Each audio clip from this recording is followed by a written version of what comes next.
The production of this video was made possible by donors to the Orchestration Online Patreon initiative. Please consider adding your support to the creation of free educational internet resources by visiting our Patreon page linked below.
And now we are back to another set of 6 website entries from participants who have subscribed to the Orchestration Online website. Now, just a little bit of backstory in case you haven't been following my situation on Facebook, and that is that my wife cut a tendon in her finger about a week ago, and so I have been looking after her just because, I mean, it's a pretty traumatic thing. It doesn't really seem like a whole lot, but it's a really traumatic thing to happen to a musician, and you know, she is as tough as nails. She is completely not bothered by anything, but all the same, there are so many different tasks, just not having anything to do with music, but just helping us run this household and look after our son and, you know, prepare food and everything else. So to a large degree, she's helpless in some ways, so while her hand recuperates. So yeah, so I spent about a week looking after her and have very slowly pulled out of that situation and gotten her on her feet, and her hand is doing better, and it's not a permanent thing. She's not going to it's not going to affect her ability to play. We're really, really thankful for that. And so all I can do is just in turn, you know, thank you guys for your patience. And of course, it's going to take a long time to get through 146 entries. I've never evaluated this many scores of the same piece before.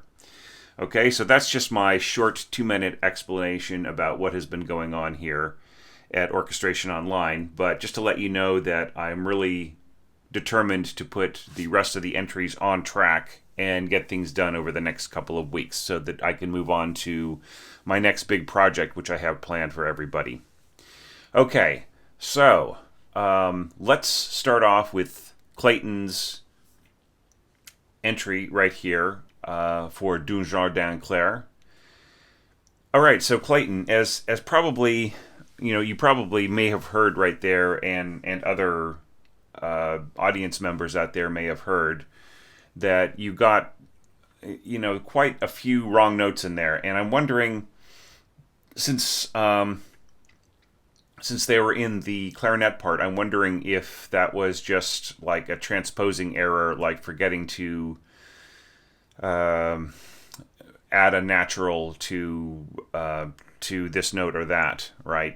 While it was in concert pitch and then transposing up, or whether you tried to transpose directly into the whether you tried to transcribe directly into the transposed part and got a few notes wrong. But all I can say is, here is a situation where the mock-up is really important, right, in terms of proofreading. So just really advice to developing orchestrators in situations like this: listen to the original, listen to your excerpt, go back and forth, and, you know, identify what wrong notes there might be. And especially in a case where you've got notation software, and you can just probably, in most cases, just click on the note and hear the difference between one note in the original and one note in the transcription, right? So So I'm just going to say check your work, and I think I'm going to add that to the list of most common transcription errors. Okay, but I'm having said that, I'm really empathetic, Clayton. I'm not just pointing that out for you in particular. A lot of people got wrong notes in this piece, and I think it's just because of the very fluid sense of harmony that Lili has got, and also the fact that we're in B major, which is always a difficult key for the orchestra, and then in terms of transposing with other players and so on, who are used to playing in keys that are not necessarily all that compatible with B major. Okay, so that's just my first caution is just to watch out for those kinds of things. Now, let's take a look at the treatment of the melody to start off with. Okay, so you're starting off with clarinet and first clarinet, and that's really cool. And then you have this really, really, really long phrase, really, really long slur. Okay, so I've commented about this a little bit before on other scores, but you may not have seen those yet, so I'll just, refresh the topic. And that is that while our wind players can probably play the entire thing, it robs the downbeat of emphasis if everything is just completely slurred all the way through, right? You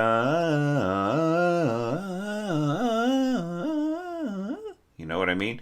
As opposed to da da da da da da da da da da bum, right?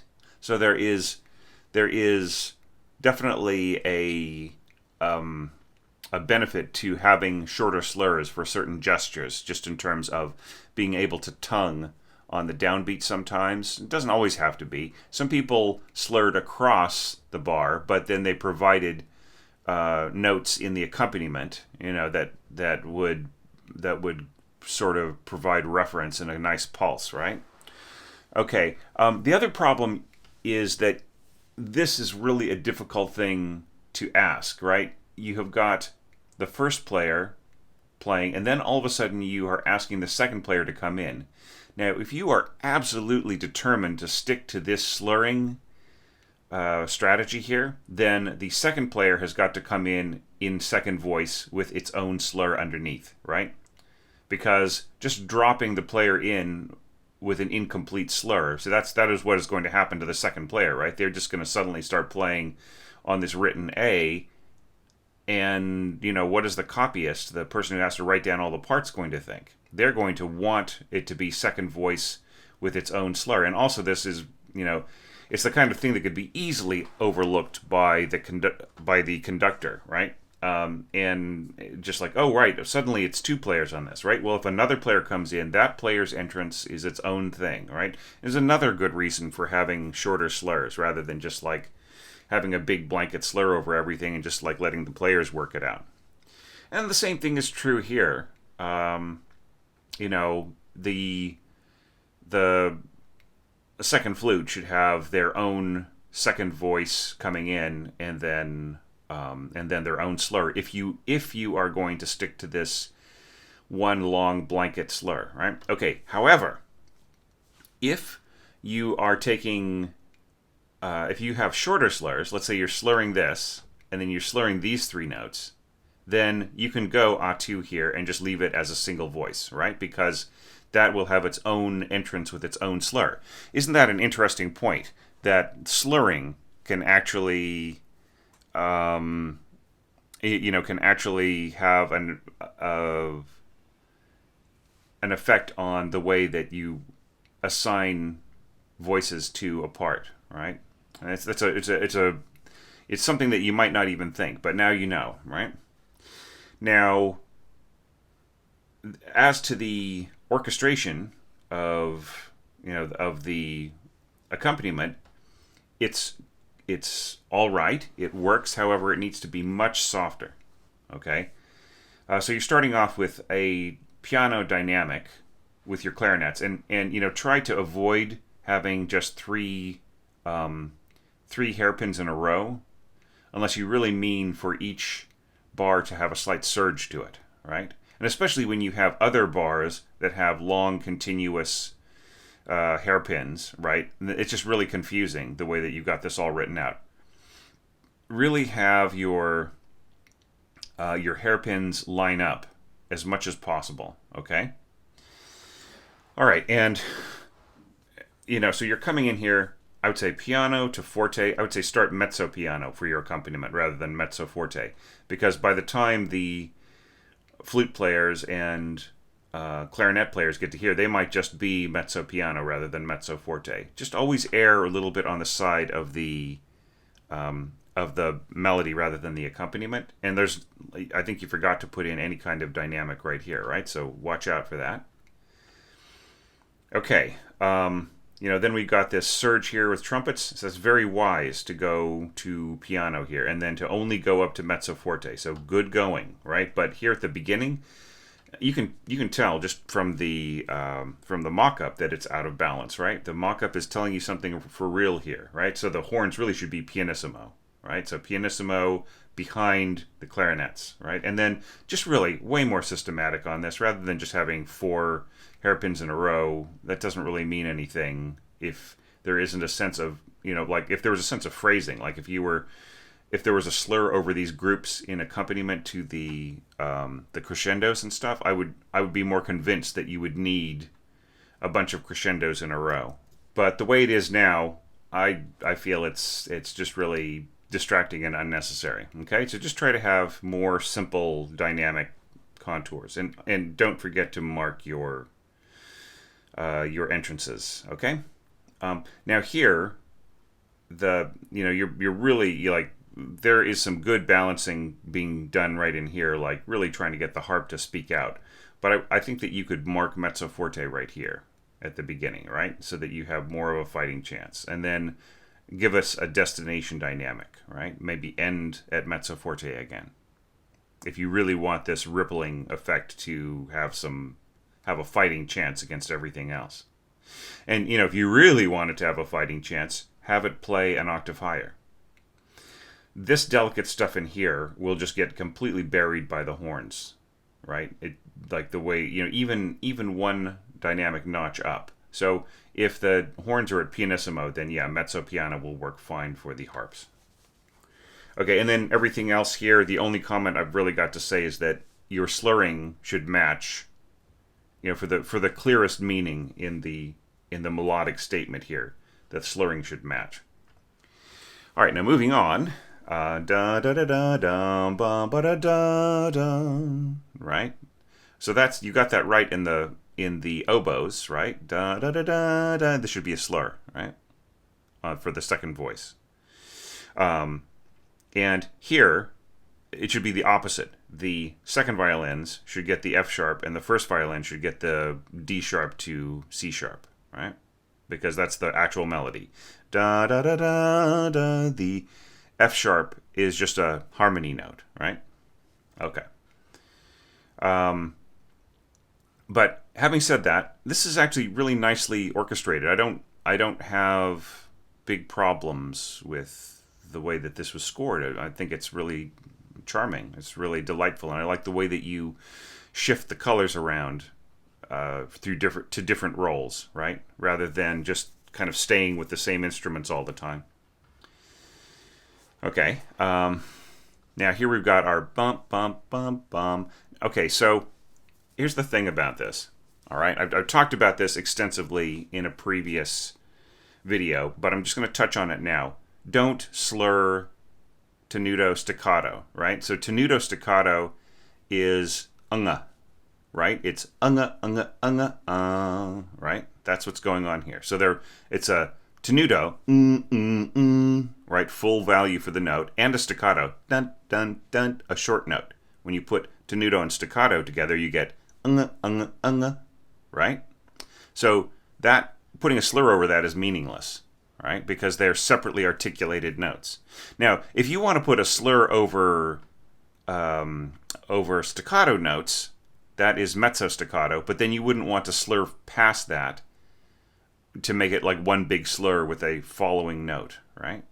And the other thing too is that here you're basically you're telling these two players to slur into this note, but then you're telling the second voice to continue slurring, right? So this would have to be a situation where there were two separate voices here, and this slur went back to the second voice, right? So it's just like logically the way that this is set up with the, a slur covering both voices and then going to separate slurring in the next bar, that just doesn't make any sense, all right?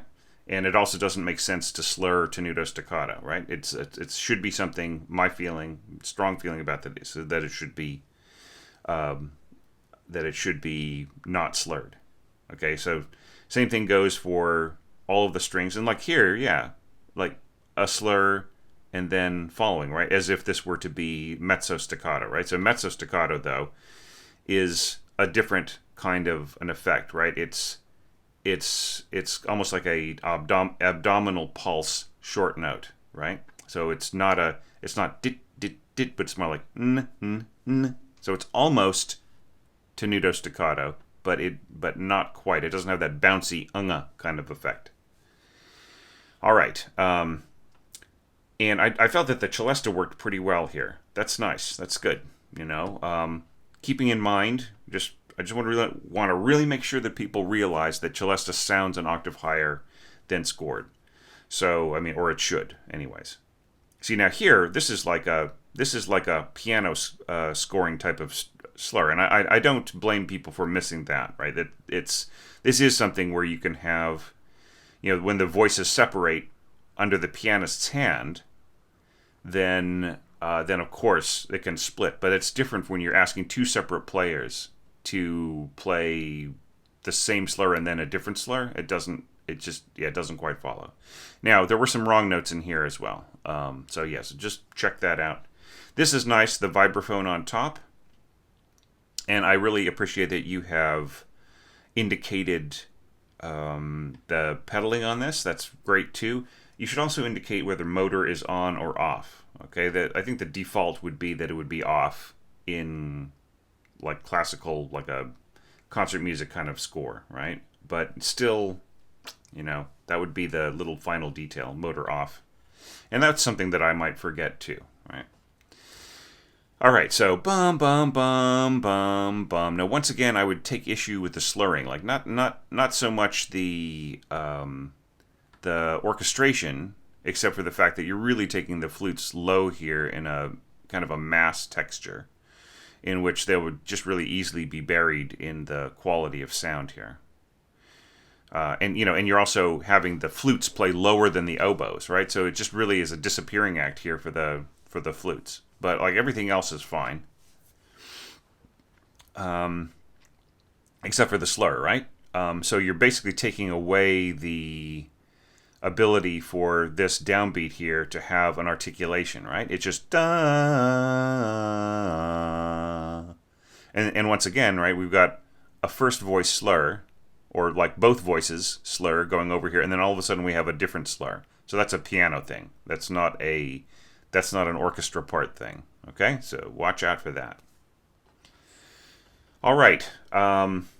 So anyways, aside from all of that, I really enjoyed this. And actually I enjoyed it even with the mistakes. It just really, it's really great to see people like developing a sense for orchestration and experimenting with new ideas and coming up with things that work great. But that I would never imagine, right? I feel so fortunate to have other people's imagination of the same piece I've taken a try at revealed to me.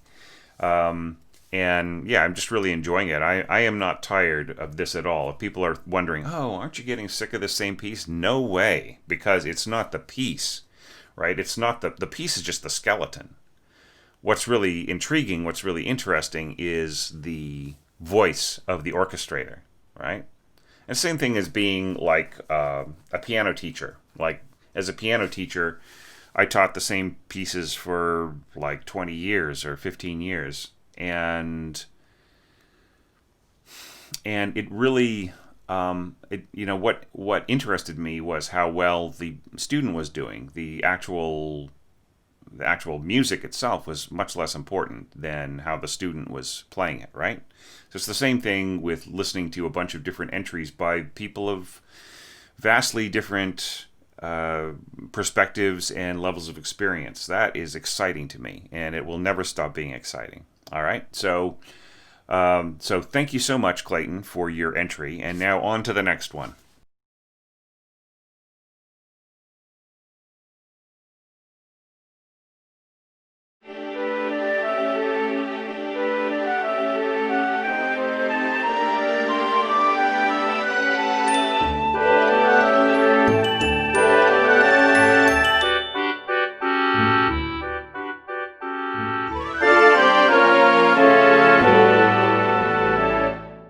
So I really enjoyed that little fresh idea from Carl. So yeah, Carl, as I was mentioning before, some wrong notes there in the harmony, and I mean sometimes the harmony is so different from the original that I wonder whether or not it is a mistake or like a reinterpretation, right? So that would be that bucket right in there that I would just like not really be sure if that were intentional or not, the way that the harmony was changed. Okay, let's jump back to the beginning here. Now, here's a situation where I feel that all you need to do is say piano solo. You don't need to say mezzo piano, right? In a real situation, right? Because it's the player will balance just fine playing against this softer accompaniment here. I really just recommend, don't worry about piano being a soft dynamic and, being concerned that that maybe it's just not loud enough to carry a melody. Okay? Just try to avoid mezzo dynamics in entries, okay? Especially solo entries. Just, try to be more, just trust your players. Like piano, crescendo, already really covers it. And yeah, the other question too is, do you want the accompaniment to surge in and out like this, right? So do you want it to be, behind da da da da, right? Do you really want just everything to kind of come out, or do you want the melody to surge da da da da just a little bit while the background is a little softer? I'm not saying that what you did here is wrong. I'm just saying ask the question, right? As you score, don't just assume that everything should be exactly the same dynamically. Now, I really like this build right in here. You left out a dynamic mark here in the violins, right? So everybody needs to build up to this point, and you really should indicate what the target dynamic is. I feel so is it mezzo piano, mezzo forte, right? Like how big do you want this to be? And it's interesting that you come in here with doubling on piccolo and flute and so on as a sort of way of overlapping into the next instrument. However, you don't need to do that you don't need to do that across an entire phrase to make it work. All you need is just the first note, right? So, and in fact, the first innocuous note, right, is the best one to change on. So I would say if you want to change to piccolo here, change on this note here, right? So on this G, right? So it will feel more natural just going into the next note, right? As opposed to playing the instruments doubling each other here will actually be heard. You'll be able to hear those two instruments, right? Because we're in the strong register of the flute and the weak register of the piccolo, right? So it's better to trade off on one or another note. Or this could also be a good note to trade off on, right? Or actually, you could have the piccolo come in. Well, the D's a little too low. Have the piccolo come in right here on this C is probably the safest bet. So just they will, the handoff can happen more smoothly. All right. And this is very cool. Just this little glockenspiel note right in here. So plus harp. So very neat idea. Now, you don't actually need to have a clef with a quindecimo marking over it to remind us that glockenspiel is 2 octaves higher, right? But it's still, it's acceptable. It's fine. I just don't know how necessary it is. Sorry, excuse me. I don't know how necessary it is. You'll have to pardon the occasional yawn. It's very early in the morning over here in New Zealand. But I am still thrilled to be looking at these scores. All right, now here you set up something really, which I feel is very delightful. This just, this little run up here with a harp, and it really complements the motion of the melody here. Da da da da dum. It's really a cinematic touch, really nice. I feel that that's a very original idea right in there. Okay, and nice balancing here of the horn. Now you could also boost the harp a little bit here in the mix. Just like I'd say marking it mezzo forte, just the same as the glockenspiel, would be probably a good way to balance this. I'm still not so sure. Like mezzo piano's fine. That's okay. Just trying to stay away from mezzo. There's just so many mezzo dynamics on this page, right? So, all right. So just to let you know, okay, you don't have to agree with this, but it's just been my observation that when instruments are really commit to being soft or loud, forte or piano, right, they're at their most interesting color, right? But mezzo dynamics, mezzo forte, mezzo piano are moderating factors, right? So they not only do they moderate the dynamic force or restraint, they also have a less interesting instrumental color, okay, than either forte or piano. So when everything is constantly being, mezzo dynamics are sort of being treated as the default, right? Then you get the least interesting color from the instruments. All right, so that's just my thought. So go ahead and watch my playlist on texture, balance, and function from Orchestration Online for more information about this. Now here, this is all fun. Second flute and first oboe. I almost feel like this is more of a second oboe kind of a thing here. This little trill. Now there's no need to have a trill with a natural on top of it because there are no A sharps previously, right? So there is no A sharp in the key signature, so there's really no need for this trill to have a natural sign over it, right? So just every time you add a sign or a marking or an instruction that has more information than necessary, then it always or not always, but it has a tendency to catch up the player. They might be thinking, where was the A sharp, right? Or where was the A flat? And they look back here and say, oh, geez, where's the... And then they'll come back to this and sort of shake their head, right? So you just want to take that out. You want to take the head shake out, right? Just the everything that is necessary, take away everything that's unnecessary, if possible. Okay, da da da da da ba da da da dum.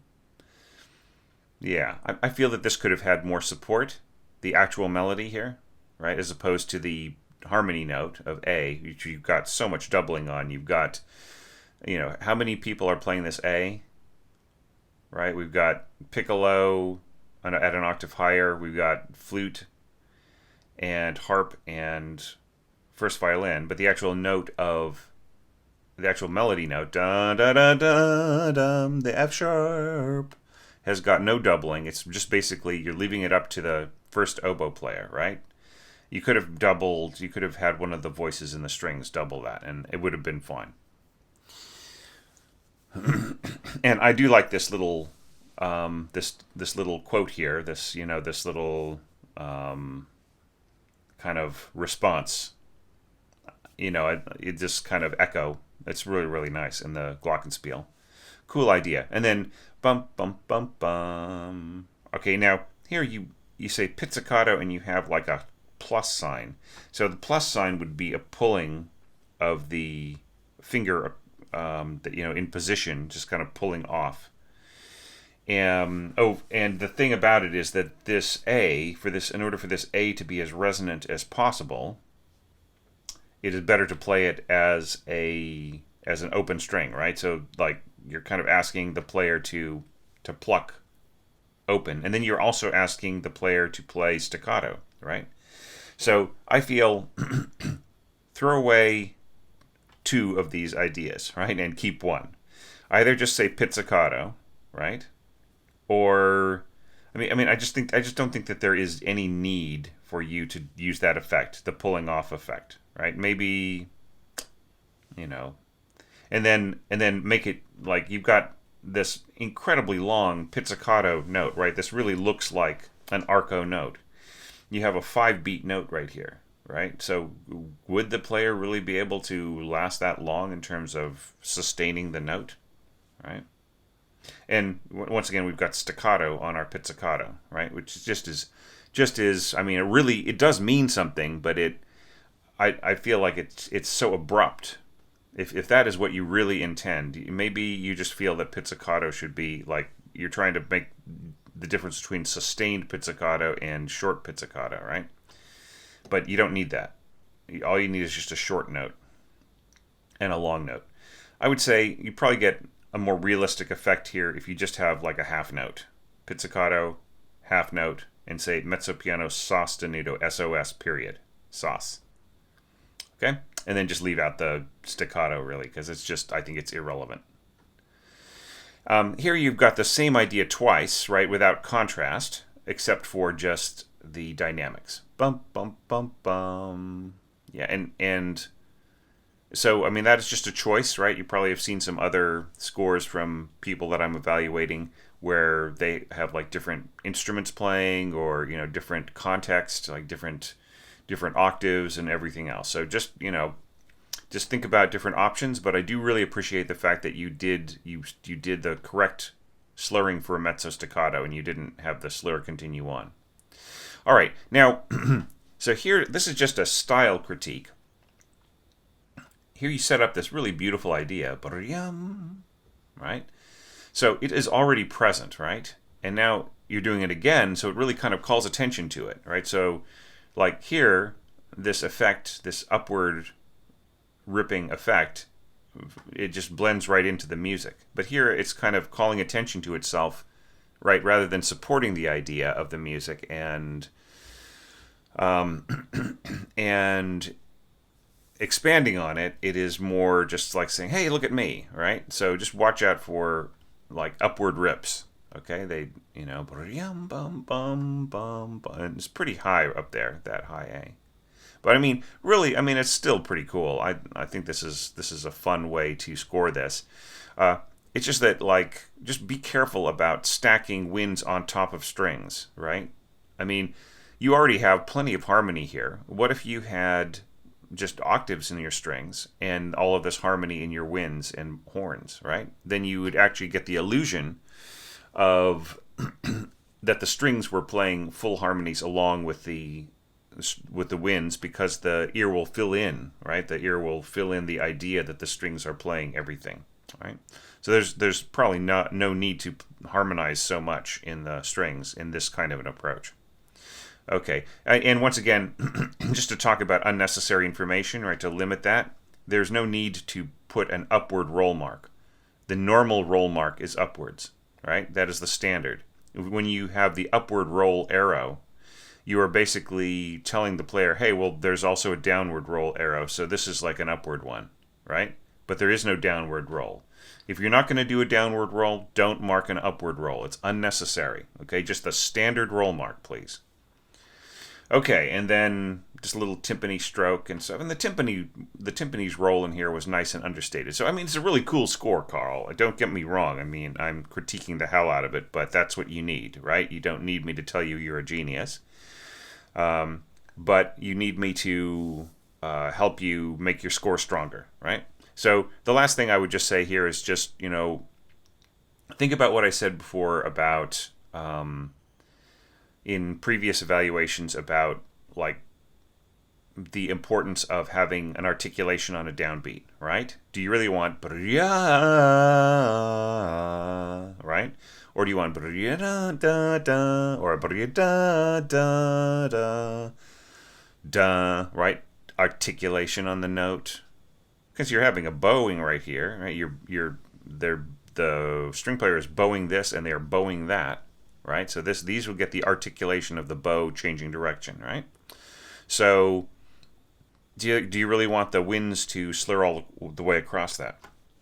It's just thinking about it, right? I just really want people to think about these aspects of the of the piece, and like how, like when you put a really big long slur over something, like the sense of phrasing is affected, right? It's because it's all one big phrase. And of course, wind players think about things like that all the time, but you have the ability to compartmentalize, right, different bits of the phrase, right, as separate entities for emphasis, for for the players to play together, all kinds of different things, right? So don't think that just putting a big slur over something is going to be the best approach all the time. Always think about why you are doing that, you're choosing to take that particular strategy, okay? But other than that, really enjoyed this score, and I really would love to see you contribute to the next to our next orchestration challenge in 2021. So fantastic. Thanks again, and on to the next evaluation.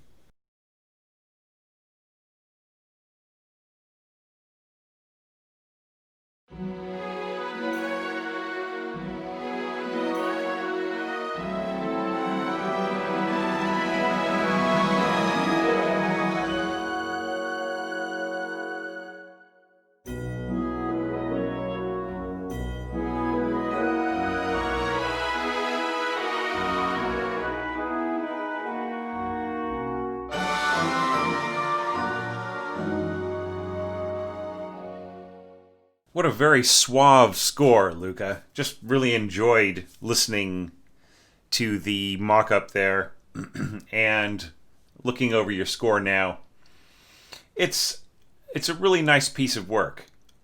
I'm going to give you some pointers on a few things, just some things to think about as you go along, but you've got a great imagination and some nice instincts here, so I don't want to mess with it too much, but I'll just give you a few tips here and there. I just want to point out one little thing right in here. 1, 2, a duet, right? This is telling the score reader, copyist, conductor, that this is a duet, a two, as we might say in English, but to be played with first and second. Some people might even just write 1 period 2 period over this without a two at the end of it, or a duet. But like, this is the most correct way of stating it, and I would say like throughout this, the entrances are marked very nicely. Okay, so good work on that. Now, one thing I will comment on is that this is actually a tip that I'm probably going to share with, like, if I write a third book of orchestration tips. And that is that timpani strokes and pizzicato, there's no need to score their note values incredibly long, because not only is the decay so quick on pizzicato and timpani, even with double basses, which have very long strings and can play sostenuto, the decay is so quick, and usually the accompanying tone of a sustained instrument on the same pitch will absorb anything that is left over. So it's just so unnecessary. Like, if you had nothing on this F sharp except for just the timpani, then I would say, okay, maybe see if you could go sostenuto, pianissimo here, pianissimo, sostenuto, abbreviated SOS period, right? And then just maybe like 2 beats, I would say, like make it a half note or a dotted half note if you must. But there's really no practical way that the timpani sound is going to last for 6 beats. So, and even more so, like the real point about this is that the sustained tone of the horn here, which is playing the same note at concert pitch, right? Written C sharp, sounding F sharp. The sound of the second horn here is going to absorb the sustained sound of the timpani, so it's not audible anyway. So you might as well just write a quarter note here. You will. The thing about the hall, right? The sound of timpani and bass drum use the hall as a resonator, right? Just like the shell, the body of a guitar or a violin, that is the space that resonates for that instrument, for those instruments. The concert hall is the shell for the timpani and the bass drum. Even though they have their own shells, it is really the room itself which is the shell. So I rarely find that writing long note values is all that important. Now, here you've marked horns 1, 3, 2, 4. Okay, so I feel that is also unnecessary. See this work that you've got right in here? You want this to be played by 1 and 3, similar to Ravel, right? That would be Ravel's approach. Okay, well the problem with that is when you have only 2 horns playing at the same time and they're doing this kind of delicate work where you really, really need perfect intonation, beautiful relationship and phrasing, it is better to have the first and second player play this, right?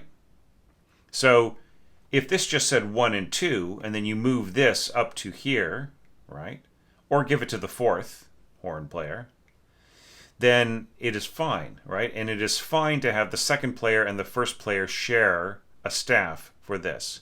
And it is fine to have the third player here playing a note down here and the second player doing second voice under the third player. That is all much more readable to me and the average conductor. And the same thing in here, just switching the second and the third voices here between these 2 staves is just much more readable, right?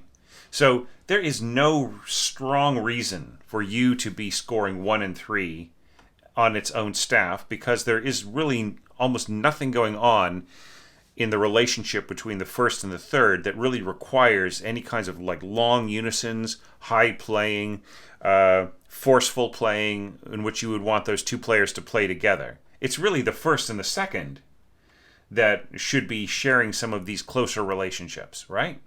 So I think you just rethink that, right? And then you have this one note here, A2, right? A deux, on this low written B. It's perfectly fine for that to be horn number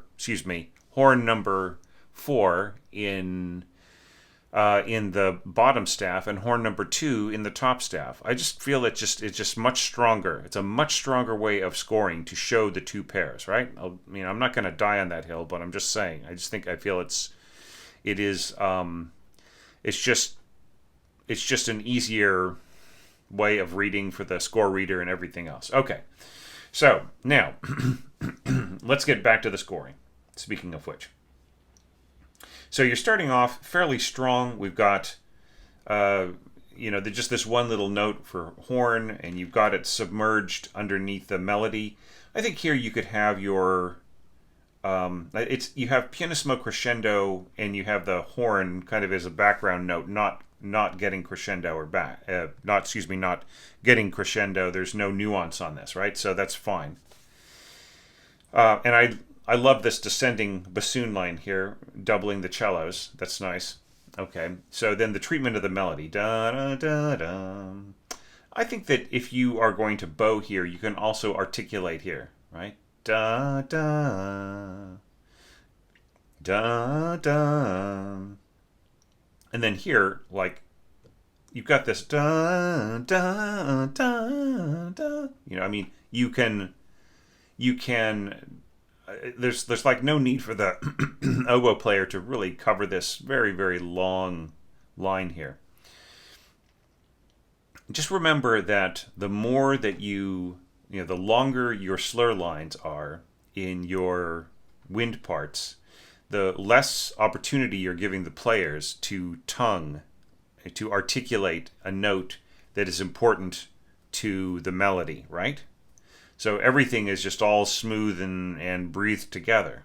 Okay, so I mean, yes, wind players can do that and they can do it beautifully, but even wind players will even take Ravel's long lines, and certainly Debussy's long lines, and they'll articulate and breathe and add other things inside those very, very long slurs. So you should learn that as well. Like, just take some Debussy, take some Ravel, watch a performance on YouTube that's been recorded, or go to a rehearsal of an orchestra and just really watch how the wind players play those. Where do they breathe? Where do they sneak a breath? Where do they tongue in a place where the composer didn't ask for it, right? So I would just say, and then save the whole question of that by shortening your slurs as well, right? Now here we've got the third flute playing sort of in the lower middle, the middle register, not the lower middle register, the middle register. And basically, its notes are being doubled by the first clarinet. So, the first clarinet is probably going to cover most of this color. So you just have to be aware that the flute is not going to really add much in terms of strength, right? The lower it goes. The E's and the D, it'll be stronger, but like as it gets lower and lower, the strength of the first clarinet is going to, it will blend to a degree, but it is not as, it's almost as if the flute is possibly unnecessary there. Still a subtle effect if people are playing softly, but once we get up to mezzo forte,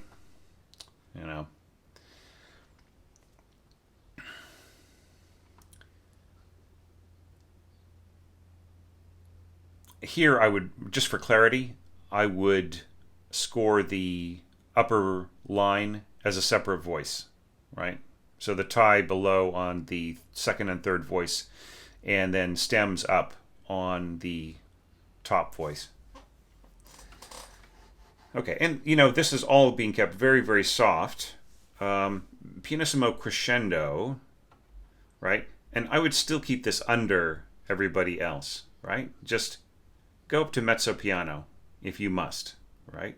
Or even piano. Keep the brass very well under the keep the dynamic lower than the strings and the winds here. Okay, and then this is all fine. All right, so da da da da ba ba ba ba. Okay, so da da da da da. Where's my da da? It's right in here, right? And then this goes right into the ba da da dum. So I kind of like the way that you solve the problem of the upper harmony and the melody going through the middle by changing that melody in the middle to its own line, which proceeds further. That is a very cool idea. Yeah, and it's also really cool the way that you are using harp plus a little bit of brass, but mostly winds here, and you trade off right at the resolution to go into this new idea. Now here is a place where I really feel you would strengthen it so much if the phrasing, if the slurring was the same in both parts, right? Da da da da da da da, right? As opposed to da, just articulate at the same time as you bow, right? And then here, like very, very soft answer, very soft echo in the brass. And, especially, like, I would really, really want this to be played by first and second, not first and third. You want people who are sitting right next to each other on stage, who are listening to the slightest inflection and, the slightest change of intonation. Okay, bum, bum, bum, bum, bum. Yeah, so here I feel the celesta is wasted, okay, because the strength of the other parts, especially mezzo forte trombones, anything that has mezzo forte trombones playing in chorale, the overtones and the strength of those trombones is going to basically kill the celesta dead. Right? Celesta is a very delicate instrument. It is more delicate than harp. Okay, so you have got to really watch out where you add that celesta. The higher the parts, the better they balance against the rest of the orchestra.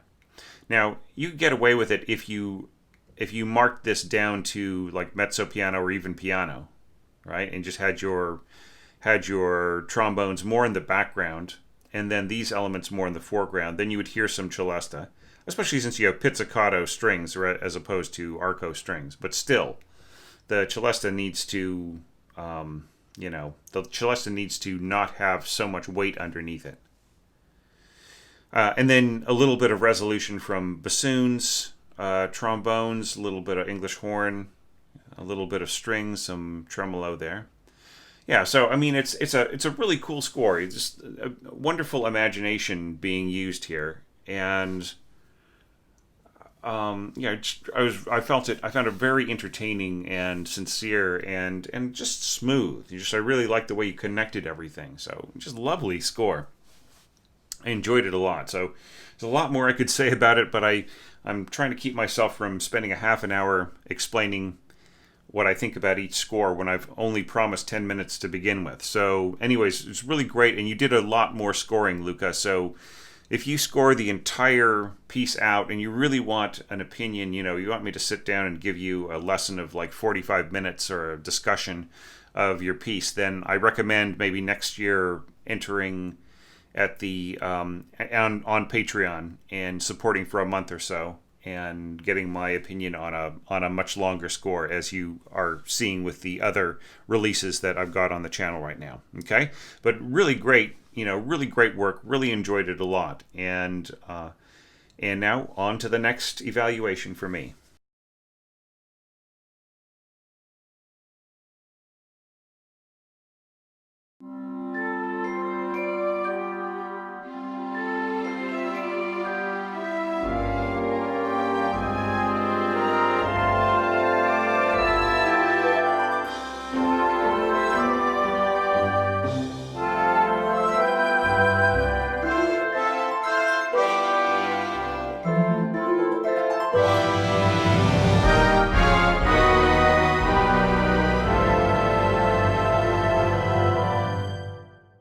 And now we have another very suave entry, this time from Franck, and this is another score that has some lovely, exciting features. So let me see what I can do to help you with this, Franck. So right here you've chosen to have triple winds, and when you get into a situation like that, you really have to mark your entrances carefully, right? So right here you could have number 1, then here you could have number 1, comma, number 2, right? So that tells us right there that there are voices 1 and 2 on this, right? And then the third player is doing nothing.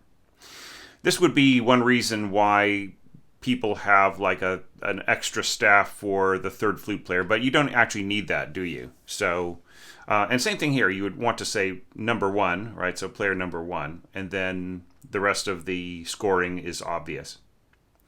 And same thing here, like right here, you have already indicated really that top voice is the top voice. So there's no need to mark it, right? So it's clarinetist 1, 2, and 3 in their appropriate positions. Now, here I feel this is completely unnecessary. Horns 1 and 3, 2 and 4. Really, it should be horns 1 and 2 and 3 and 4. With the interlocking voicings, right? So this second horn part, which whatever single voice is on this staff should be marked with its entrance, right? Should be marked with its number. So let's say you stick to this, you should write a 2 right there, right? Okay, but I feel that the second horn should be playing up here. So A flat and D, right? And then F played by the third horn would be down here.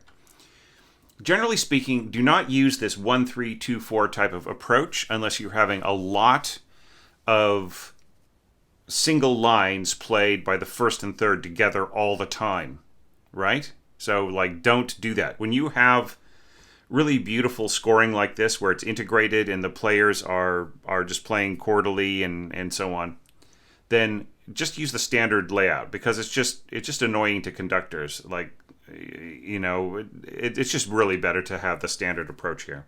Okay. Now, here you are trying to balance everything very nicely here, but there's really no destination dynamic for some of these hairpins, right? So you really do have to tell these players how big they're going to get, right? So if it's just pianissimo to piano, then that's fine. And here, like, if you just share a stem, then you only need a single dynamic marking. There's really no need to split this into 2 different voices, all right? It's just better to have a single voice there rather than 2 voices. And it just makes the score cleaner, and then you can just use a single dynamic anyway, right? Okay, so those are just a few little things to think about with your scoring in general, all right? And some of the dynamic stuff going on in here. Here the brass could still be, you could have everybody be piano, right, rather than triple P, or pianissimo, crescendo to piano, and then have by the time the winds and strings are at a piano dynamic, the horns and trumpets could come in at a pianissimo dynamic, right? So that would balance and keep the brass in the background, blending better. Okay, so now let's talk about some of the scoring here. This is a lovely idea. Celesta sounding 2 octaves above the flute, right? So celesta being like an ottava instrument, an ottava transposing instrument. Now, there's really nothing about this line here that couldn't be played just as well on glockenspiel. In fact, might even sound better on glockenspiel than on celesta. Here, I felt that you should just start, like, everybody's so controlled, pianissimo, triple P, and so on. You should just start with piano, right? Piano crescendo. So please do not think of mezzo piano as being a default dynamic to start a solo with, right? It's actually better to commit to either being soft piano or strong forte, right? Those are really the best, the most ideal dynamics to apply to solos, because they really force everything to be its best color. Like, the instrumental color is more ideal. Mezzo dynamics tend to sort of make the color a little gray, right? It's moderating the quality, the general qualities of the instrument, right? So instruments are built to sound really beautiful played softly and really beautiful played loudly, and anything in between is a moderation, right? Is you're on your way there, like maybe you're going crescendo into that area and back and so on. But to sort of stay in that middle area is something that kind of dulls the colors of like makes things less beautiful and special and radiant, okay? So this is something that I've talked about in several other evaluations. So just really, watch out for, and another thing here too is, like, pianissimo to mezzo piano to mezzo forte. Why not just have one hairpin going all the way to mezzo forte, right? Mezzo piano to mezzo forte is barely anything in terms of a crescendo, right? It's really better just to have longer dynamics and just let the players worry about how they're blending together with everybody else. Okay. Other than that, it's just really nice. I really love the way that you're using triple winds right in here. And it's pretty serviceable. Think about the flow of the piece, like the pacing. Right here, you are kind of timekeeping with the constant pizzicato on the on the downbeat, right? So that just really kind of makes it very deliberate, almost like somebody's walking heavily towards something, even though it is soft, right? It still has a kind of a deliberate quality to it. So watch out for that. That same deliberate quality is really underlined here with the bass drum here, just kind of pounding away. Pound, dun, dun, dun. It's just really thump, thump, thump, thump. Really is just measuring out the single beats here, right? So it's just a very deliberate kind of a thing to add in there. Here, if you have a single line for cymbal, it is completely unnecessary to mark it as an X note head, right? Just indicate the length of note that you want. Write it as a normal note, since it is the cymbals, right? And then you're fine, right?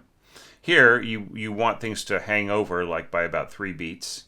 Actually, no, you have a tremolo. So here, what I would do here is I would have tremolo tied to a non-tremolo note or non-rolled note, right? Just so that way it lets the player know that they are doing a roll into this bar right in here, right? Just right. You want it to hang over, right? So right now you're just going and then kind of letting go of it here. The player will dampen it by the time they get to here, even though you've got this little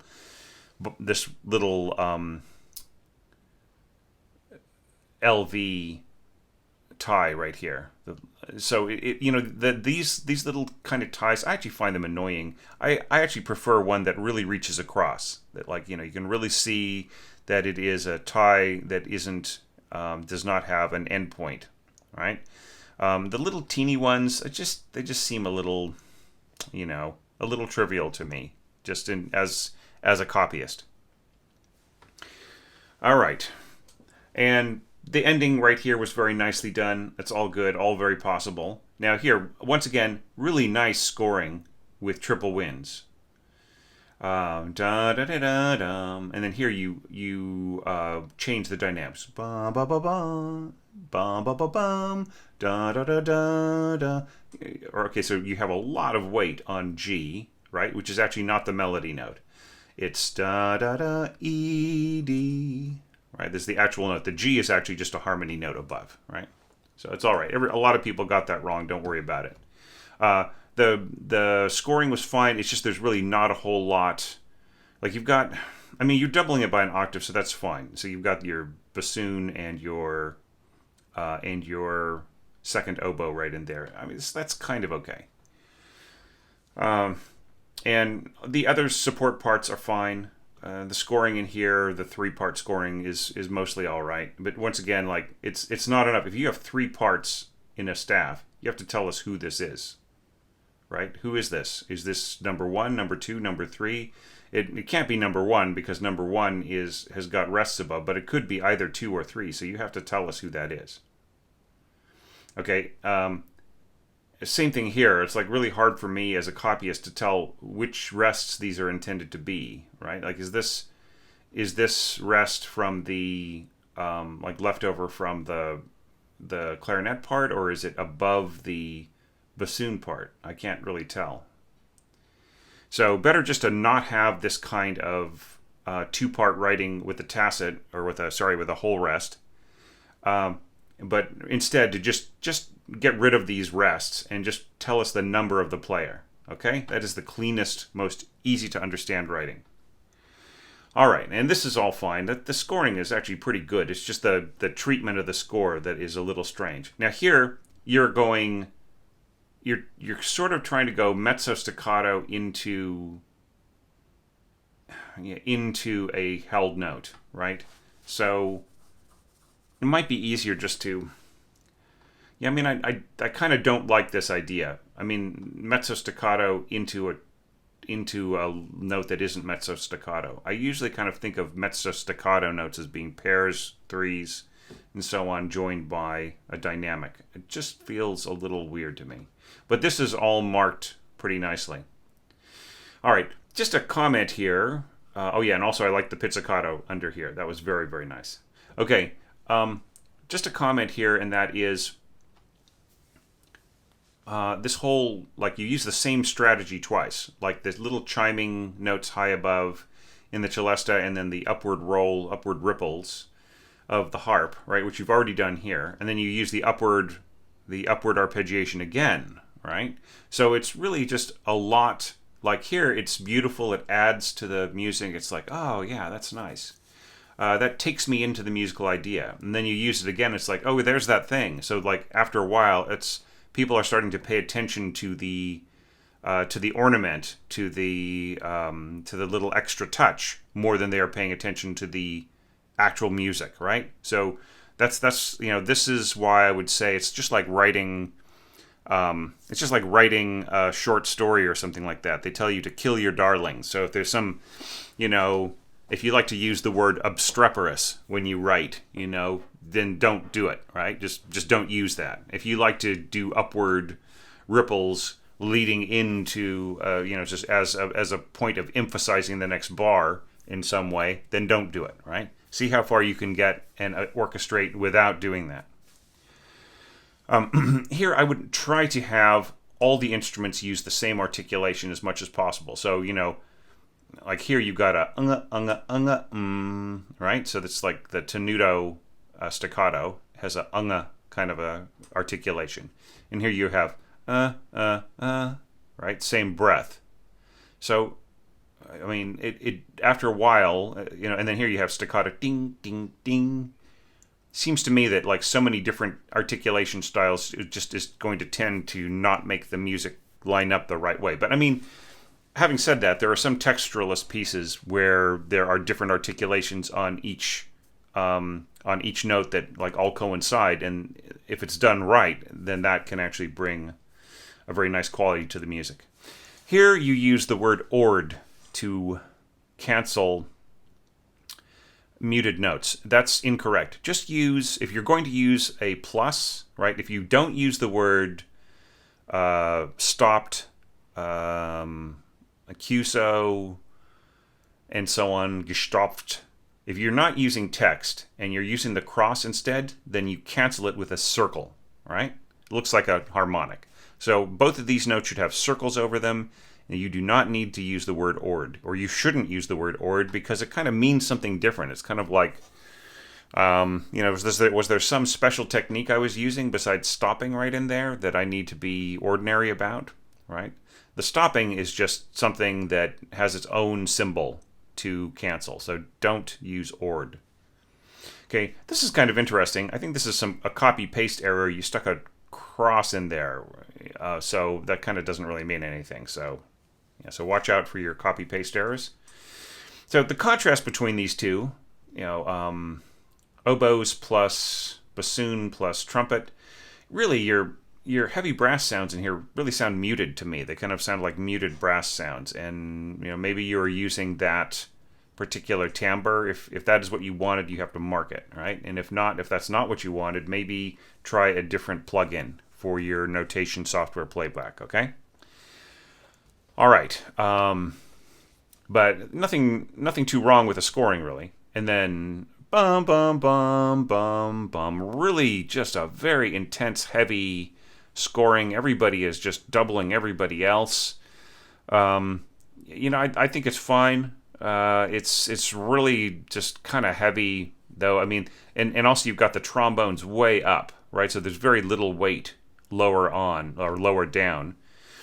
Most of that is being covered by instruments that don't have as much heft to them, right? Like the bassoons and the lower strings, like the cello is kind of covering that territory. Then, way down, of course, you've got the tuba on that bottom note, so that's fine. But just like there kind of isn't a whole lot of heavy brass in the bass staff itself as this is walking down. Of course, that area is covered by the horns, so that's fine. But like trombones above horns, I mean that does happen from time to time, but it's really better. Like they balance better when the horns are in the middle of the trombones or above the trombones, between the trombones and the trumpets, right? Okay, and then you have this beautiful chord right here at the end. It all pretty much works out. It just, I feel it's a lot of doubling. It's a really thick, huge texture.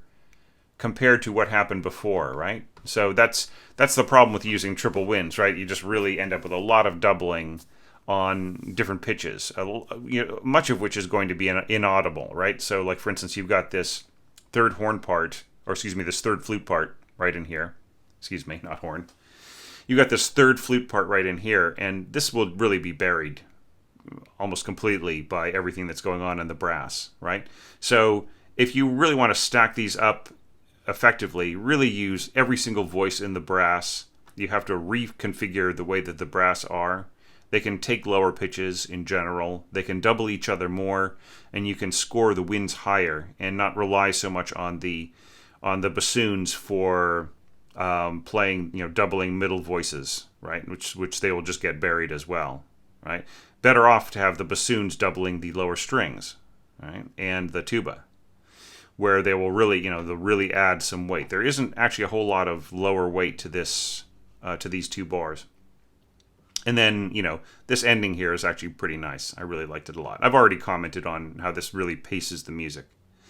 But yeah, I mean, a really interesting score. Nice stuff, Franck. I mean, despite me picking it apart here, I just really felt it was very effective, and I really loved the colors. And, it would have been interesting to hear, like, maybe if you had been on Patreon and, maybe done, like, the next part A and part B, then I think there would have been more things for me to talk about and help you with, and it would have been interesting to hear your take on those sections. All right, so great work. So thanks so much for subscribing to the website. I hope that you're using the resources on that website when you need them, and thank you so much for participating in the 2020 orchestration challenge. So on to the next entry for me.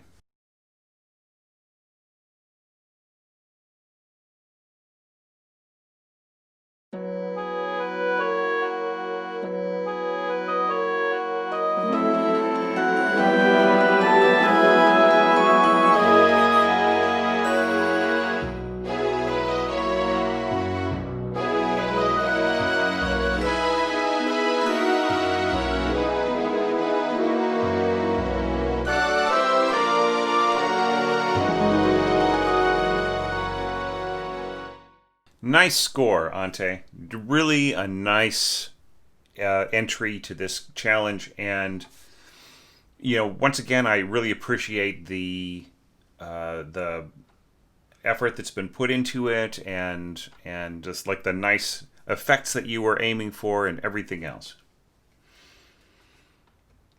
Starting off from the beginning here, we've got first oboe in harmony with clarinets and bassoons, little touch of harp. So just being aware that the harp is going to be extremely soft compared to these instruments and should be marked up, probably to mezzo piano or even mezzo forte. Now, as the music increases here, mezzo forte crescendo, right? You have this nicely balanced mezzo forte crescendo to forte, and then of course mezzo forte in winds and strings, so that the harp has got just a little bit of a chance there. Now, of course, celesta, it was kind of interesting. Like the celesta had this kind of kind of feel. It was really the rhythmic pulse right there that I found was the most interesting thing, rather than the notes themselves. So right in here, if you really want this part to be heard, just boost it up an octave, right? Then you will hear much, much clearer the intention right in here. And you'll get a nice silvery sound. Pretty much, I would say, the scoring right in here is totally effective. It's going to work great. I really love the idea of the kind of heartfelt tremolo strings getting stronger and stronger and so on. That is really nice. And then them relaxing here to just a non-tremolo standard notes along with everybody else. So I would say right in here, to make everything uniform, any instrument that does not have a part following, mark a destination dynamic, right? So this is mezzo forte diminuendo to piano, right? The player is going to see that. Same thing here in the strings and the horns. And right in here, I think you could mark this pianissimo, and you get a better balance, a more integrated balance with these strings, and they wouldn't stand out so much. Okay, but back to this topic right in here. Mezzo forte diminuendo to what, right? They don't know that everybody else is going to be soft in the next bar, especially if you have this excerpt read by an orchestra, like they don't know, right? So just write in a destination dynamic here right at the end for those players who do not have one in the next bar, piano all the way across, okay? All right, so the scoring right in here, I'm completely happy with. I think it's fine. All right, and then going on, you're using harp. This is something I did as well. Harp to help out with the bass line in other instruments. This is kind of interesting right in here. Divisi, arco, and pizzicato. Notice people who are looking at this evaluation that Ante uses different time values when there are places where the arco strings could be playing longer. The arco basses could be playing longer. And then here you control it. So that's really nice. I really like the combination of divisi and arco. That is a cool idea.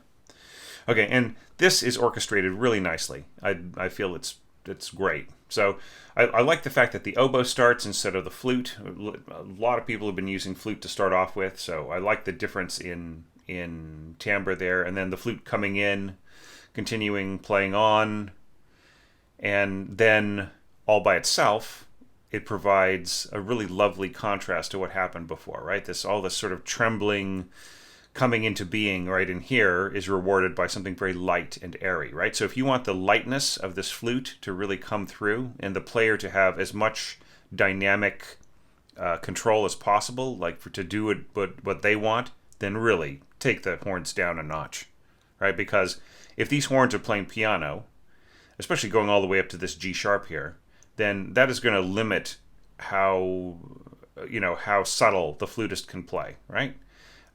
Everybody will be having to balance to the horns. Now, I would say in general, you're scoring really high notes up here. Like the A sharp is perfectly possible. A sharp, G sharp, diminuendo to piano is a little harder. Then you've got this G sharp, you've got A sharps again, crescendo, right? And I just don't know how big of a crescendo right here, but that high A sharp really is more of like a mezzo forte note, right?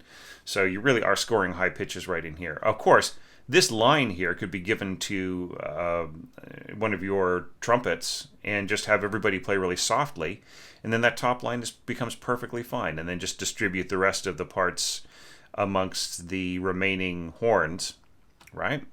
And then you have way more control. That's what I would do here with this top line, rather than having the first horn go all the way up there.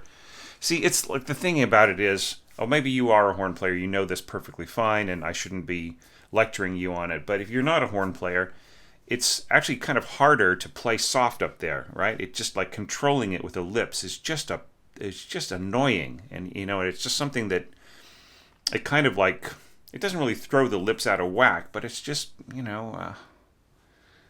it's something that they'd rather not do, right? Like you give them the choice. Would you rather play a loud note in your high register than a soft note? And it's always going to be the loud note, just because that's what the instrument wants to do. So controlling it is hard on the lips. All right, I'll have more to say about this in next year's course on orchestration, that I've got planned for Mac Pro Video and Ask Video on the horn section.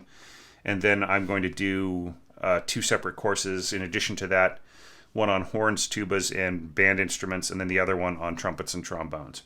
All right, so that's all coming up next year, I hope. Okay, so to get back to this, so just don't push your horns so high and expect them to be really soft, right? Especially, you really want this to be beautifully delicate, right? Here, once again, is becoming my pet peeve. Da da da da da is the actual melody, not da da da dum. Right, the dum is it's just a harmony note. Da da da da da.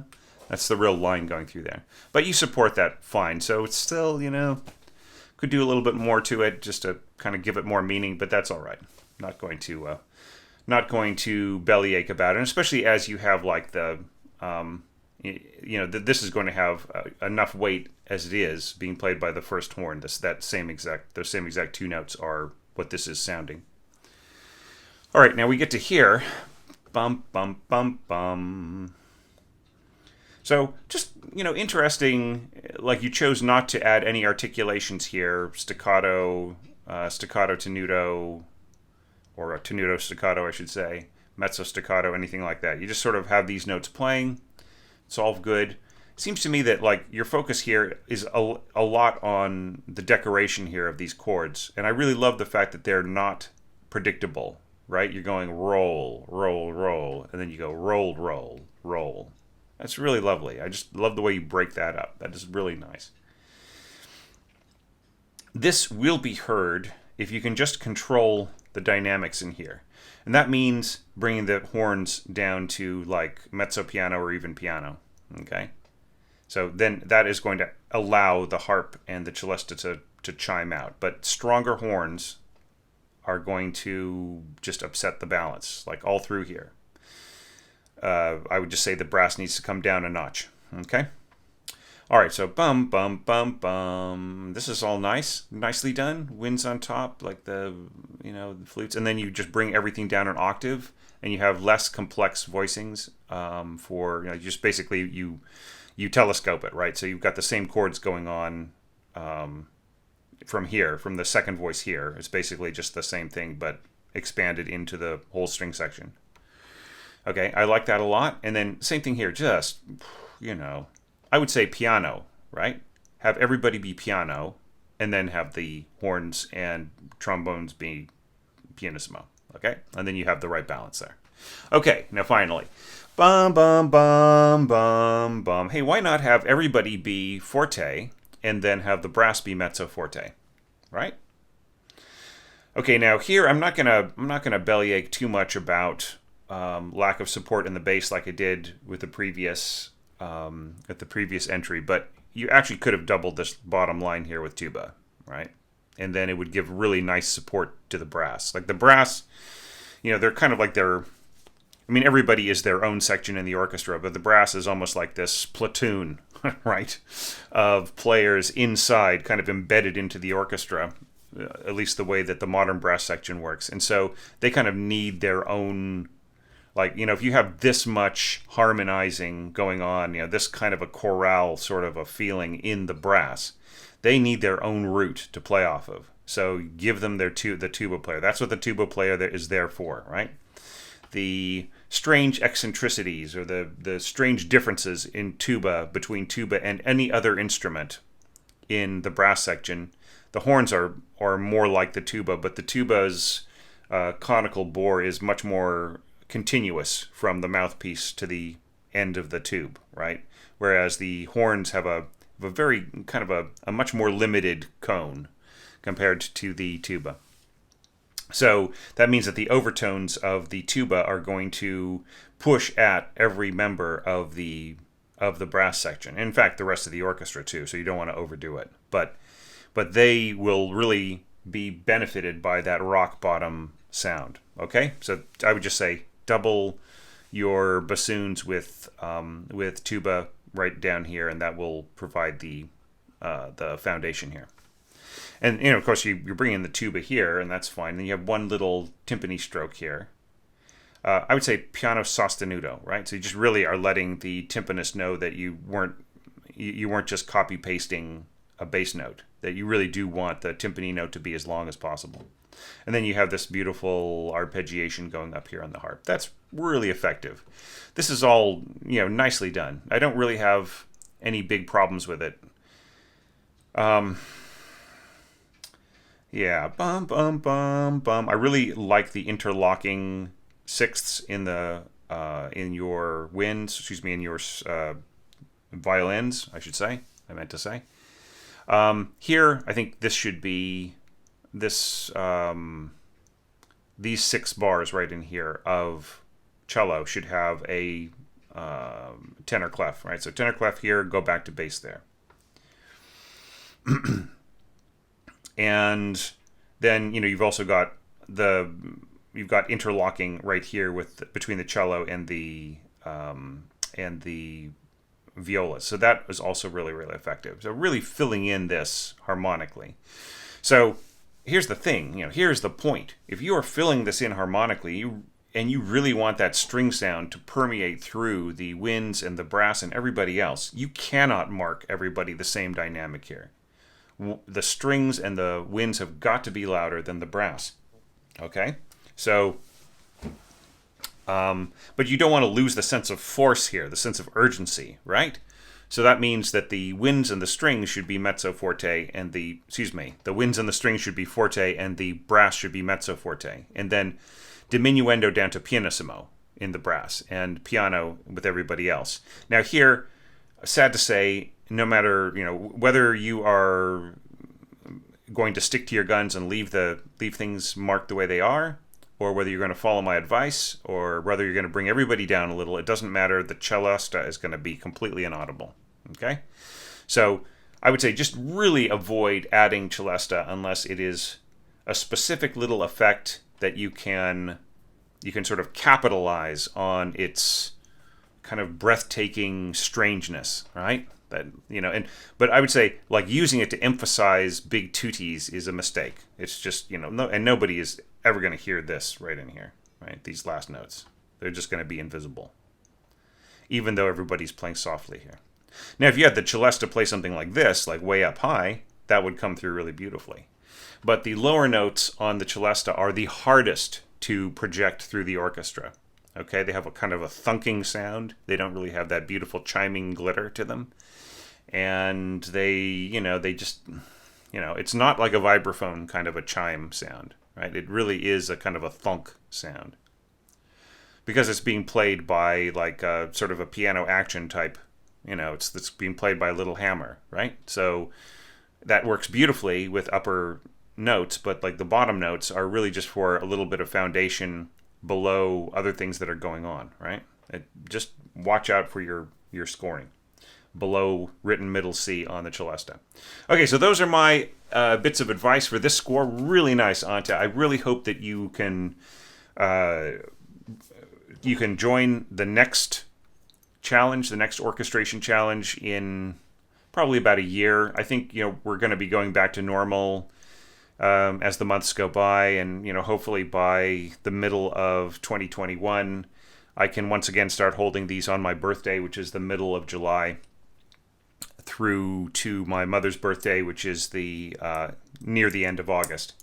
So if you're available during that time and the prospect of orchestrating the particular entry that I've chosen is really appealing to you, then boy, I would just so much like to have you enter again and share your thoughts with us and your orchestrations and everything else. And and of course, as always, everybody who is supplying, who is participating in these challenges, I really would love everybody to comment on everybody else's score, give them some encouragement, tell people what you liked about their score, any feedback that you can give them from your own perspective as an orchestrator, even if you're just beginning. That is all really really appreciated by me, okay? Because I've seen the best that these orchestration challenges can do in the way that they bring everybody together around the same material, and they really help each other to get stronger as orchestrators, rather than just everybody being stuck in their own little studio and never really communicating to anybody else. That's what we want to avoid. All right? So thanks again. And now, for the very last score for this group, let's go and check out Monica's score.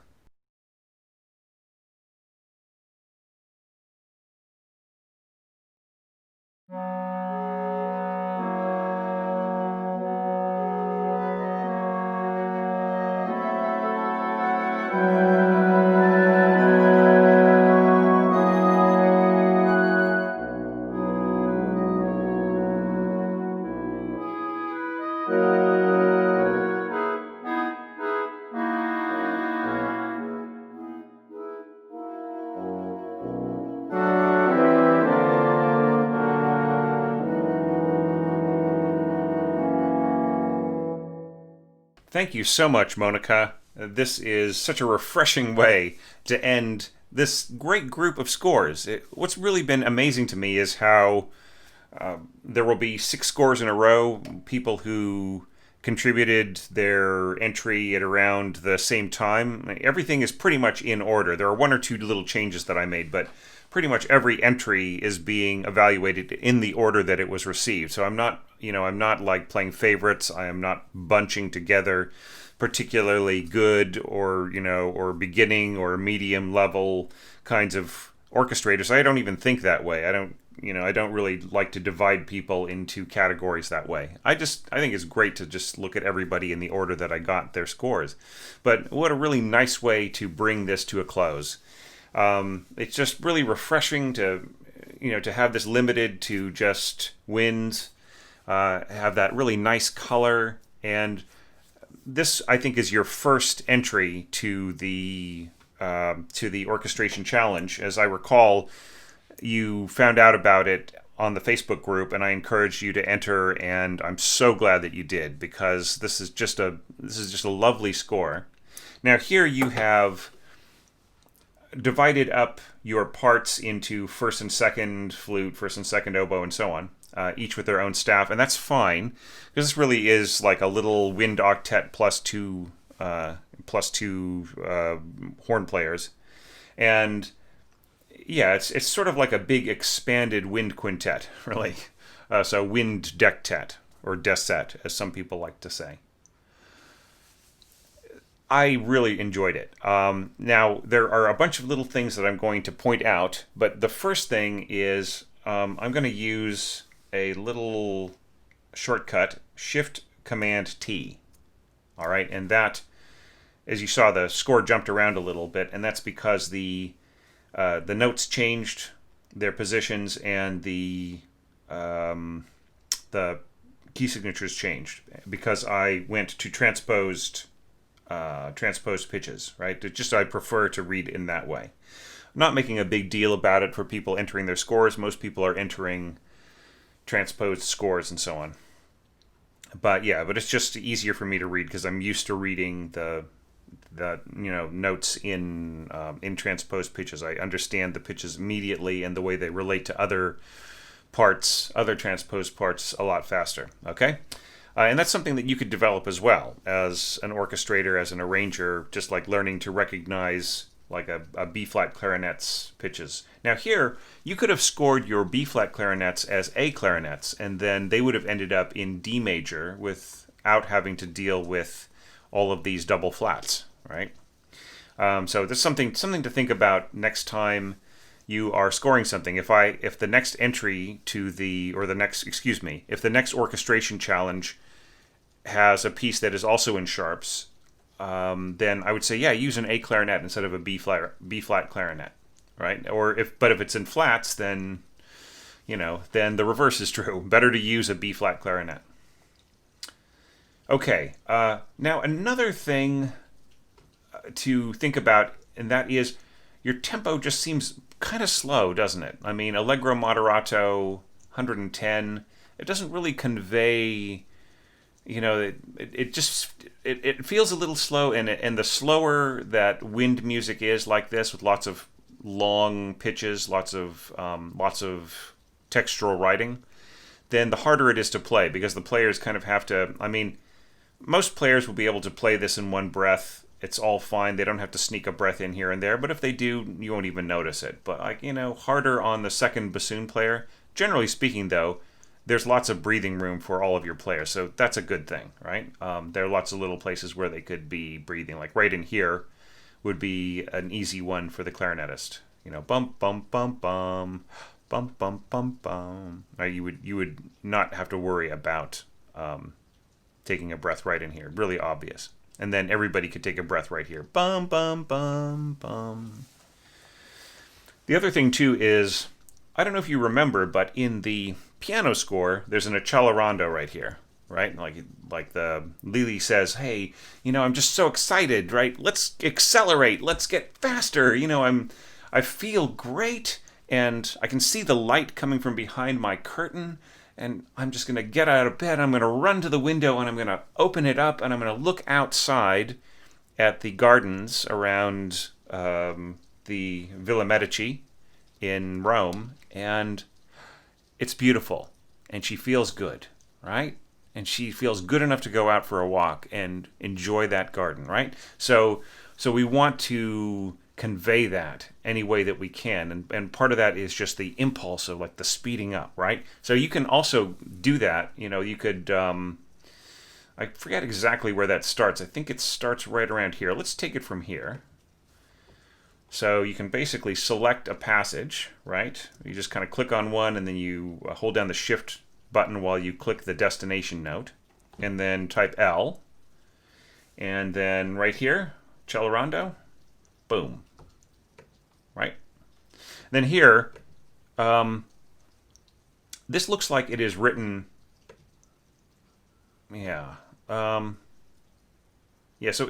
it's written in kind of a like in regular rather than bold, right? Always try to have your tempo changes in bold, okay? But it seems to me that this is all done with system text, so that's good. All right. Okay, so that means that it'll jump back to a tempo with you're using Sibelius. If you write in staff text, then it won't, right? But this appears to be system text. Okay. All right, so now those are just some basic scoring things for you to think about. Now let's talk about the actual orchestration that you have got here. Okay, so you're starting off with flute. Da da da da dum. Everybody is being really soft here, right? But here you're marking a destination dynamic for everybody else of mezzo piano, but you're not marking a destination pitch for the flute, right? Your first flute. They need to know how loud they're going to get, right? I would even write solo above this, right? So just the player knows they're going to play out.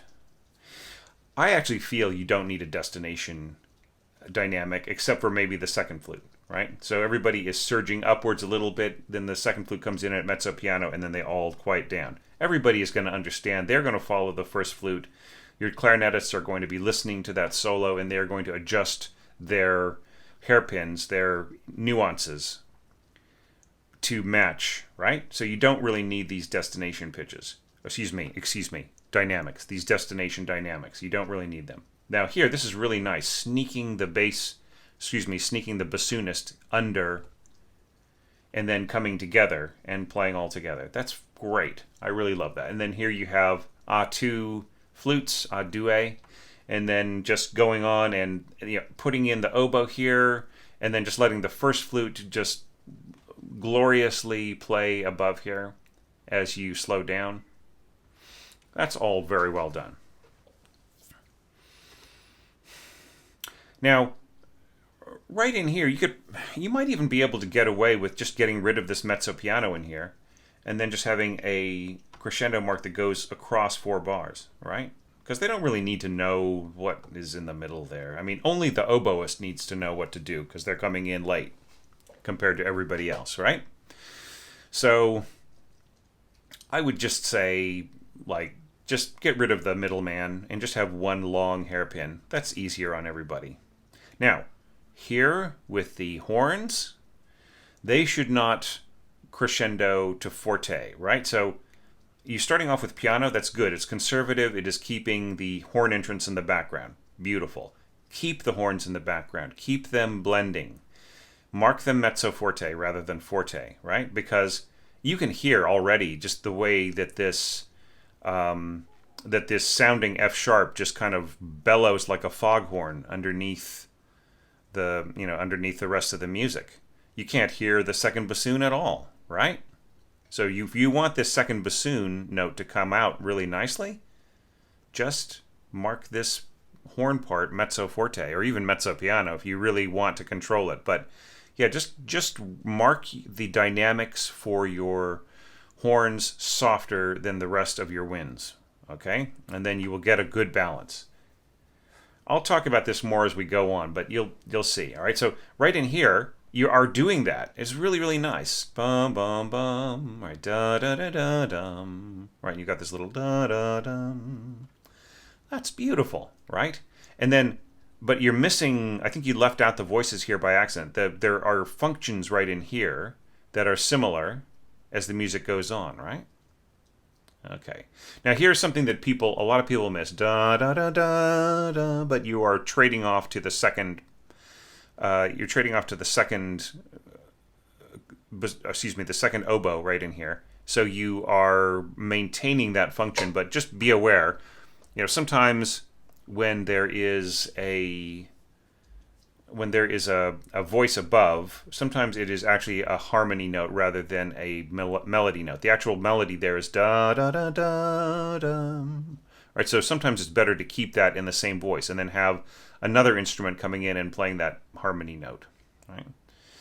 But other than that, it's really nicely harmonized. It's just we're missing that same function right in here, right?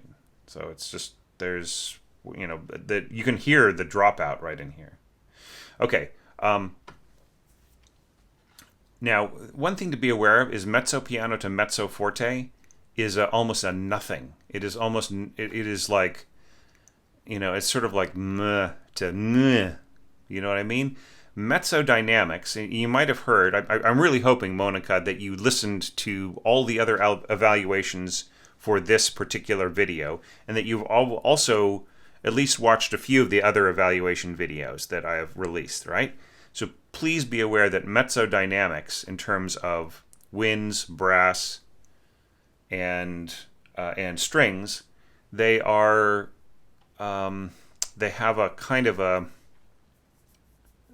they moderate the quality of the the resonant quality of the instruments, right? In a way that just makes them less lively, less beautiful in my feeling. It's not to say that you should never use mezzo dynamics. It's just that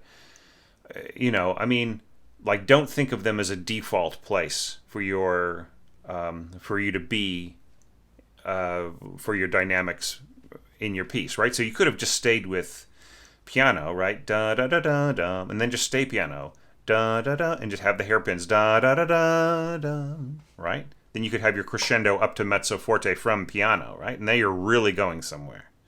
Or you could go mezzo piano to forte, right? But my suggestion here is just to leave it piano and just have the crescendo marks, right? And don't worry about the destination dynamic in the middle, about showing us how loud you're getting, right? I think the players will feel it, right? You could bring this note out by maybe putting like an accent on it, or some kind of stress, maybe making it a tenuto mark or something like that.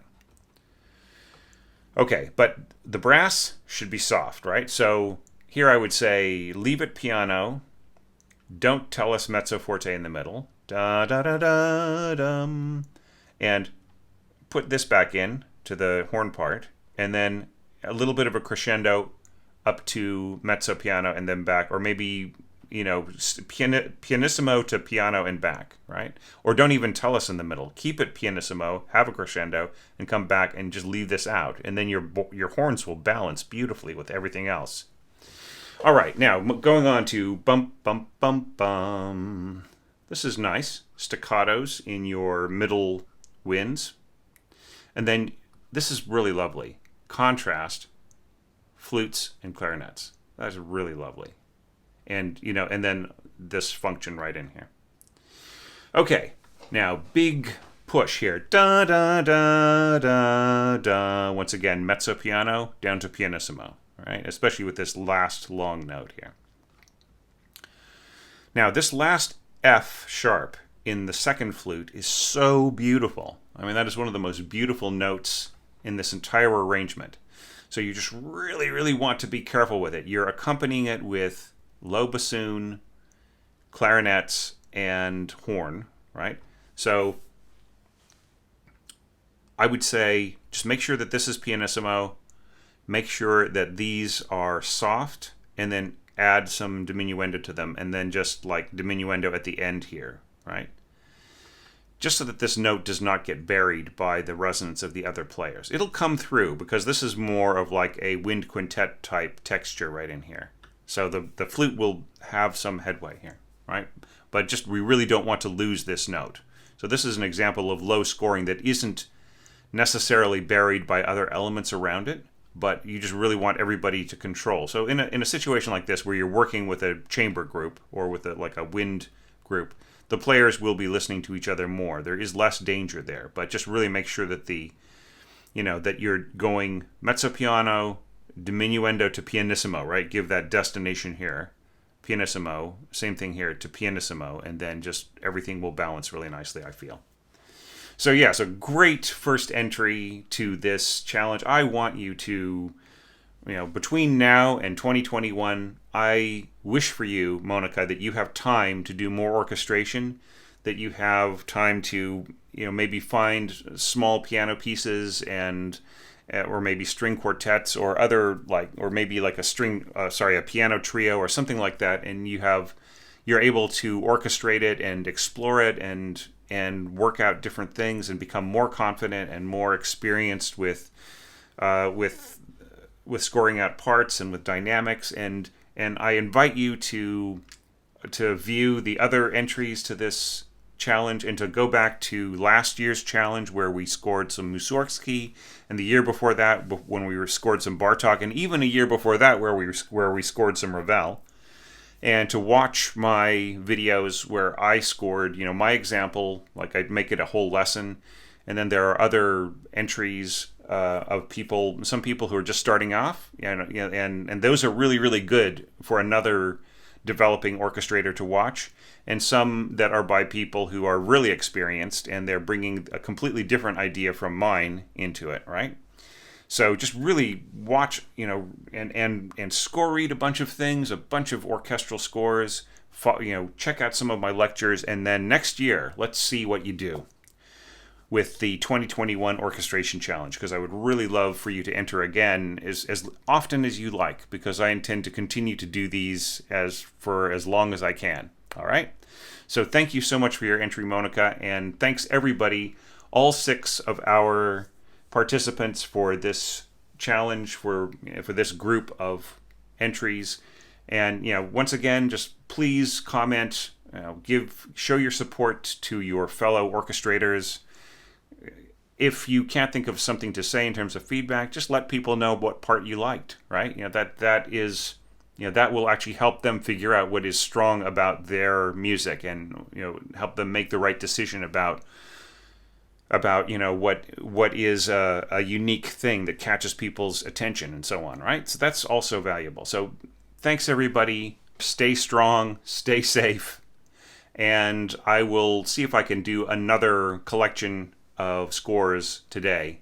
It would be great to put out 2 in the same day. So thanks again, everybody, and I will see you soon.